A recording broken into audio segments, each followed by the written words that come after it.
Good morning எல்லாருக்கும். இது Monday morning.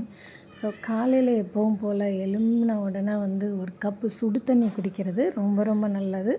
இது நம்மளோட வயிறை க்ளீன் பண்ணுறதுக்கு உதவும். ஸோ அதை குடிச்சிட்டு ஆன்லைன் கிளாஸ் எடுத்துகிட்டு அதுக்கப்புறம் மார்னிங் காஃபி. ஸோ இந்த காஃபி நான் வெயிட் லாஸ் பண்ணலாம் அப்படின்றதுக்காக பிளாக் காஃபி வித்தவுட் சுகர், ஓகேவா? So no milk, no sugar, just coffee powder, அப்புறம் தண்ணி, அவ்வளோதான். ஸோ காஃபி குடித்ததுக்கப்புறம் என்ன பண்ணேன்னு தெரியல. ஸோ நானும் எங்கள் வீட்டுக்காரும் பேசி ஒரு முடிவெடுத்து, சரி நம்ம கல்பாக்கம் வரைக்கும் வெளியில் ஒரு ரைடு மாதிரி போயிட்டு வரலான்னு சொல்லிட்டு கிளம்புனோம். ஸோ இந்த பக்கத்தில் பார்த்தீங்க அப்படின்னா மகாபலிபுரம் பாண்டிச்சேரி நிறைய சைடுலாம் நிறைய பாலம், அப்புறம் எக்ஸ்ட்ரா ரோடு, இந்த மாதிரி நிறைய வேலை நடந்துகிட்ருக்கு. இந்த பஸ்ஸு பார்த்திங்கன்னா இது கவர்மெண்ட் பஸ். அந்த பஸ்ஸில் போன எக்ஸ்பீரியன்ஸ்லாம் நிறைய இருக்குது. இதுதான் எங்களுடைய வாகனம்.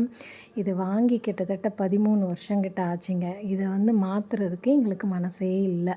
ஸோ இதுதான் எங்கள் வீட்டில் ஒரு ஆள் மாதிரி இந்த வண்டி. ஸோ அதனால் இதை கொடுக்கறதுக்கு மனசு இல்லாத நாங்கள் வச்சிட்ருக்கோம். இல்லை, எங்கள் ஆள் கறி வாங்க போயிருக்காரு.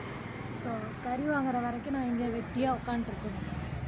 இதில் என்ன பிரச்சனைனா, கல்யாணம் ஆகிறதுக்கு முன்னாடி வரைக்கும் எங்கள் அப்பா தான் கறி மீன் எல்லாம் வாங்கிட்டு வருவாங்க. ஸோ கறி கடைக்குள்ளேயோ மீன் கடைக்குள்ளேயோ போனதில்லை.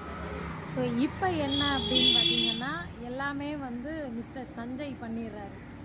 அதனால் நான் இந்த கறிக்கடை மீன் கடைக்குள்ளே போனதே கிடையாது. ஆமாம். ஸோ அது உள்ளே போய் பார்க்கணுன்ற ஆசையும் எனக்கு இல்லை. ஸோ கறி வாங்கிட்டு வரட்டும்னு வெயிட் பண்ணிக்கிட்டு இருக்கேன்.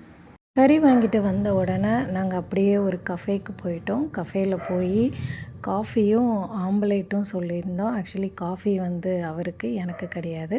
நான் ஒரே ஒரு டபுள் ஆம்லேட் சாப்பிட்டேன். ஸோ அது காலையிலேன்றதுனால அவங்க அந்த சட்னி அது எதுவுமே வைக்கலை.